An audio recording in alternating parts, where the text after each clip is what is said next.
Blondínka šoféruje v aute za nákladiakom. Keď na semafore naskočí červená, vystúpi, ide za šoférom a hovorí mu: Dobrý deň, ja som Zuzana a strácate náklad.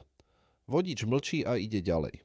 Na ďalšom semafore blondína vystúpi zas, ide za šoférom a hovorí mu: Dobrý deň, ja som Zuzana a hovorím vám, že strácate náklad. Vodič ju opäť ignoruje, naskočí zelená a ide ďalej. Na treťom semafore Zuzana opäť letí za šoférom a kričí naňho: Prepáčte, dobrý deň, ale naozaj strácate náklad. Vodič to nevydrží a hovorí: Dobrý deň, Zuzana, ja som Karol, je zima. Sypem. Druho. Príde blondínka do obchodu a pýta si jeden jam. Predavač jej hovorí, že sa tomu nehovorí jam, ale džem.